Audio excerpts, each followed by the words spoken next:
Hello everyone, आज है Thursday 20 अप्रैल 2023 और इस वीडियो में बात करेंगे इन्फोसिस लिमिटेड के शेयर के बारे में। शेयर आज 1223 रुपए 50 पैसे पे क्लोज हुआ। इन्फोसिस की बात की जाए तो पिछले 5 दिनों में शेयर में 13% से ज्यादा की गिरावट देखने को मिली है और इन्फोसिस के शेयर को लेकर भारी नर्वसनेस है मार्केट में।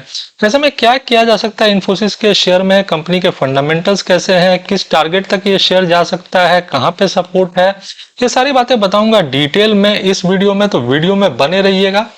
अगर मैं आपको बताऊं कि इन्फोसिस जैसी कंपनी अभी जिस पिच पे बैटिंग कर रही है वो पिच ही खराब है, तो आप मेरी बात पे यकीन नहीं करेंगे। इसलिए मैं आपको एक रियल एग्जांपल से बताना चाहता हूं कि इन्फोसिस जैसी कंपनी के साथ अभी क्या हो रहा है।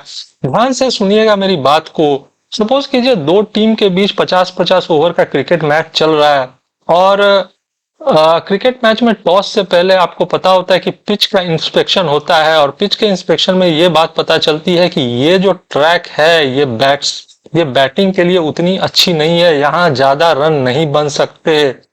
ऐसे में अगर 200 रन भी कोई टीम बना ले 50 ओवर में तो वो मैच जीत सकती है। तो ऐसे में क्या होता है फ्रेंड्स कि अगर कोई टीम इस तरह का स्कोर भी बनाती है, 200 रन का पासिंग स्कोर भी बनाती है, तो शायद वो मैच जीत के चली जाती है। ऐसी बात नहीं है कि टीम्स में अच्छे बैट्समैन नहीं थे, पर पिच इतनी खराब थी, पिच इतनी टर्निंग थी या सीम बॉलर्स को इतना सपोर्ट कर रही थी कि वहां पे अच्छे अच्छे बैट्समैन फेल कर गए। और वही चीज हो रहा है इन्फोसिस जैसी कंपनी के साथ। अभी जिस पिच पे ये कंपनीज बैटिंग कर रही हैं वो पिच ही खराब है। और ये पिच क्यों खराब है? क्योंकि यूएस और यूरोप जहां से इनको सबसे ज्यादा बिजनेस मिलता है वहां का कंडीशन उतना अच्छा नहीं है, इसीलिए इंडियन आईटी कंपनीज का रिजल्ट अच्छा नहीं हो रहा है। और इसका सबसे बड़ा एग्जांपल आपको देखने को मिलेगा आज एचसीएल टेक के रिजल्ट में। एचसीएल टेक के रिजल्ट में भी वही कुछ हुआ जो इन्फोसिस के रिजल्ट में हुआ था। कंपनी क्वार्टर ऑन क्वार्टर पे अच्छा रिजल्ट नहीं कर पाई है और इन्फोसिस भी क्वार्टर ऑन क्वार्टर बेसिस पे अच्छा रिजल्ट नहीं कर पाई और गाइडेंस भी वीक था। और यही चीज एचसीएल टेक के साथ भी हुआ है आज के दिन में। तो दो दिग्गज कंपनी के साथ अगर एक ही तरह की घटना हो रही है तो ये बात इस बात का गवाह है कि इन्फोसिस जैसी कंपनी खराब नहीं है पर एक्सटर्नल प्रॉब्लम्स हैं। इसीलिए मैंने आपको क्रिकेट मैच का एग्जांपल दिया कि अगर पिच ही खराब हो तो अच्छे अच्छे बैट्समैन भी ज्यादा स्कोर नहीं कर पाते हैं और एक 200 का स्कोर भी 50 ओवर में या 180 का स्कोर भी किसी टीम को जिता सकता है, क्योंकि बॉलर्स के लिए पिच फेवरेबल है। तो अभी अच्छे अच्छे बैट्समैन परफॉर्म नहीं कर पा रहे हैं। और क्यों नहीं कर पा रहे हैं? क्योंकि यूएस और यूरोप में रिसेशन का खतरा है और इंडियन आईटी कंपनीज को 60, 70, 80% जो बिजनेस है वो यूएस से मिलता है, यूरोप से मिलता है। और यूएस और यूरोप में रिसेशन है, इन्फ्लेशन है और इसके कारण वहां के जो बैंक्स हैं वो इंटरेस्ट रेट को बार बार हाइक कर रहे हैं, जिससे क्या होता है, इन्फ्लेशन तो कंट्रोल होता है पर जो ग्रोथ है वो स्लो हो जाता है और जिसका सीधा असर इंडियन आईटी कंपनीज पे पड़ता है। क्योंकि आईटी कंपनीज के जो क्लाइंट्स होते हैं फ्रेंड्स, वो आईटी स्पेंडिंग का बजट को कम कर देते हैं और इससे सीधा असर इन कंपनीज के रेवेन्यू पे पड़ता है, इनके प्रॉफिट पे पड़ता है। तो इन्फोसिस जैसी कंपनी के साथ जो भी हो रहा है वो एक्सटर्नल है। कंपनी अच्छी है, कंपनी के फंडामेंटल्स अच्छे हैं, पर जो एक्सटर्नल फैक्टर है जहां से इनको मेन बिजनेस मिलता है, यूएस से, यूरोप से और भी बाकी कंट्रीज से, वहां पे अच्छी खबरें नहीं है, वहां से बुरी खबरें आ रही हैं। यूक्रेन रशिया का जो वॉर हुआ वो भी एक इम्पैक्ट क्रिएट करता है मार्केट के ऊपर में। तो इन बातों को समझिए, इसीलिए कंपनी ने क्वार्टर ऑन क्वार्टर बेसिस पे अच्छा रिजल्ट करके नहीं दिखाया और ये बात इस बार के रिजल्ट में दिखता है। अगर आप सिंपली प्रॉफिट को देखिए इन्फोसिस के, तो आप पाएंगे कि मार्च क्वार्टर में कंपनी को 6,128 करोड़ का प्रॉफिट हुआ, जबकि एक क्वार्टर पहले 6,586 करोड़ का प्रॉफिट हुआ था। तो क्वार्टर ऑन क्वार्टर बेसिस पे कंपनी प्रॉफिट में मार खा रही है और यहीं पे सारा खेल है।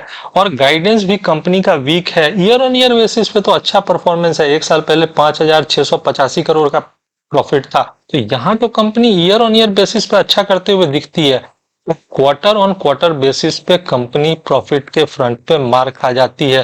तो जैसा मैंने क्रिकेट मैच का एग्जांपल बताया कि जब पिच ही अच्छा नहीं है तो अच्छे अच्छे प्लेयर्स उतना रन नहीं स्कोर कर पाते, और यही चीज इन्फोसिस जैसी कंपनी के साथ हो रहा है। आप देख सकते हैं कि company quarter on quarter basis पे प्रॉफिट के फ्रंट पे पिचर रही है, रेवेन्यू के फ्रंट पे भी सेम हालत है। 37,441 करोड़ का रेवेन्यू इस क्वार्टर में, मार्च क्वार्टर में, जबकि एक क्वार्टर पहले ये 38,318 करोड़ का था। तो रेवेन्यू के फ्रंट पे भी क्वार्टर ऑन क्वार्टर बेसिस पे वही कहानी, और इसीलिए कंपनी के शेयर में गिरावट देखने को मिली है। एक तो गाइडेंस वीक है, दूसरा है कि company quarter on quarter basis पे अच्छा रिजल्ट नहीं कर पाई है। ईयर ऑन ईयर बेसिस पे तो रेवेन्यू भी अच्छा है, पर क्वार्टर ऑन क्वार्टर बेसिस पे कंपनी मार खा रही है। और यही चीज बाकी आईटी कंपनीज के साथ भी हो रहा है। अगर मैं बात करूं तो ये कहानी कहां से शुरू हुई थी, पहले उस बात को समझ लीजिए। तो कहानी शुरू हुई थी, अगर मैं आपको लंबा ग्राफ दिखाता हूं उसका, तो ये कहानी शुरू हुई थी जब इन्फोसिस और बाकी आईटी कंपनीज के शेयर में रैली देखने को मिला था 2020 के बाद, और शेयर 1900 के ऊपर पहुंच गया था, और वहां से एक गिरावट देखने को मिली है इन शेयर्स में। और ये शेयर जो है वो 1600 के लेवल को भी इन्फोसिस ब्रेक नहीं कर पाया है पिछले एक साल में। मैं आपको पिछले एक साल का ग्राफ दिखाता हूं, ये आप ग्राफ देखिए पिछले एक साल का। जब भी ये शेयर 1600 के ऊपर गया है, यहाँ पे गया, यहाँ पे गया, और यहाँ पे भी 1600 के तरफ जाने की कोशिश में था पर क्रॉस नहीं कर पाया, और वहां से ये शेयर नीचे आ गया। और जो एक मेजर सपोर्ट था इस शेयर के लिए 1400 के लेवल्स का, वो भी ये शेयर ने ब्रेक कर दिया। मतलब पिछले एक साल में जिस रेंज में ये शेयर ट्रेड कर रहा था, 1600 के कुछ ऊपर जाता था, फिर 1600 के नीचे आ जाता था, और 1400 के आसपास एक सपोर्ट था, उसको भी शेयर ने तोड़ दिया और नीचे आ गया।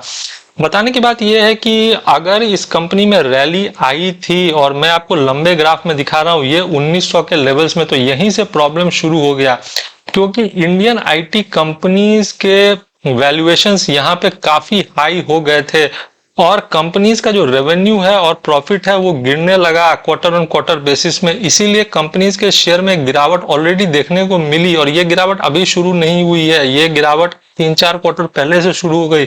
आईटी कंपनीज के साथ जो प्रॉब्लम है वो अभी शुरू नहीं हुआ है, बल्कि ये प्रॉब्लम पिछले कुछ महीनों से परसिस्ट कर रहा है। इसीलिए आईटी कंपनीज अच्छा परफॉर्म नहीं कर पा रही है। इन्फोसिस की बात छोड़िए, विप्रो का भी वही हाल है, टेक महिंद्रा का भी वही हाल है, एचसीएल टेक का भी वही हाल है। तो ज्यादातर जो जाइंट आईटी कंपनीज हैं उनके साथ प्रॉब्लम्स हैं। साथ ही इन कंपनीज ने आइट्रेशन के प्रेशर को भी बर्दाश्त किया, मतलब इन कंपनीज को छोड़कर लोग स्टार्टअप्स में चले जाते हैं, और इसीलिए इन्फोसिस जैसी कंपनीज को प्रॉब्लम होता है। तो ये प्रॉब्लम आज का नहीं है, इस क्वार्टर के रिजल्ट को सब कुछ मत मान लीजिए, क्योंकि अगर ये प्रॉब्लम अभी शुरू होता है तो ये इन्फोसिस का शेयर 1900 के लेवल से गिर के 1600 पे नहीं आता, 1600 से गिर के 1400 पे नहीं आता, और अब तो ये 1200 पे आ गया है। अच्छा मौका दे रहा है ये शेयर लोगों को एक्यूमुलेट करने के लिए। मुझे लगता है इस गिरावट में लॉन्ग टर्म इन्वेस्टर इस शेयर में अपना पोजीशन बना सकते हैं। अभी तो पिच ही खराब है, तो बैट्समैन से ज्यादा उम्मीद मत कीजिए। जब पिच अच्छा होगा तो यही बैट्समैन चौके और छक्के की बरसात कर देंगे, उस समय फिर रुकने का मौका नहीं मिलेगा। सब स्लॉग ओवर्स के टाइप का हिटिंग होगा इन शेयर्स में, और फिर घुसने का मौका नहीं मिलेगा इन शेयर्स में। तो चौके और छक्के की बरसात शुरू होने से पहले इन्फोसिस जैसी कंपनी में अपना पोजीशन बना लेना चाहिए, जिससे कि लॉन्ग टर्म में अच्छा मुनाफा कमाया जा सके। फंडामेंटली काफी स्ट्रॉन्ग कंपनीज हैं इन्फोसिस जैसी कंपनी। और मैं आपको बताऊं, इंडिया की जो आईटी कंपनीज हैं वो दुनिया के टॉप आईटी कंपनीज में आती हैं, और इनका जो डील पाइपलाइन है वो भी काफी स्ट्रॉन्ग है, और आईटी एक ग्रोइंग डोमेन है, रिसेशन का प्रेशर काफी टेम्पोररी है। तो इंडियन आईटी कंपनी को इन सब चीजों से कोई असर नहीं पड़ने वाला। अमेरिका और यूरोप में जो भी चल रहा है ना, वो एक साइकिल है। अभी साइकिल के निचले फेज में हम लोग, और ये फिर साइकिल ऊपर चला जाएगा, और ये शेयर्स भी ऊपर चले जाएंगे, और फिर खरीदने का मौका बिल्कुल नहीं मिलेगा। तो एक टॉप क्लास कंपनी है जो सस्ते रेट्स पे मिल रही है, तो एसआईपी करके ही इस शेयर को खरीदिए, थोड़ा थोड़ा करके ही खरीदिए। कोई नहीं बोल रहा है कि इसी लेवल्स पे सारा पैसा लगा दीजिए, हर गिरावट में थोड़ा थोड़ा खरीदिए। टेक्निकल एनालिसिस आप लोग जरूर देखते होंगे शेयर का, और मैं भी करता हूं टेक्निकल एनालिसिस, पर टेक्निकल एनालिसिस तब काम आता है जब कंपनी के फंडामेंटल एनालिसिस क्लियर हो। और फंडामेंटल एनालिसिस यही है कि पिच अभी खराब है, इसीलिए अच्छे बैट्समैन भी स्कोर नहीं कर पा रहे हैं। तो पिच को अच्छा होने दीजिए, उसके बाद ही इंफोसिस जैसी कंपनी फिर से चौके और छक्के की बरसात करेंगे। और अब मौका नहीं मिलेगा, इसीलिए मौका का फायदा उठाइए। तो ये था मेरा असेसमेंट फ्रेंड्स इंफोसिस के बारे में। होपफुली आपको पसंद आया हो। अगर पसंद आया हो तो लाइक कर देना, चैनल को सब्सक्राइब कर लेना। Thanks for watching.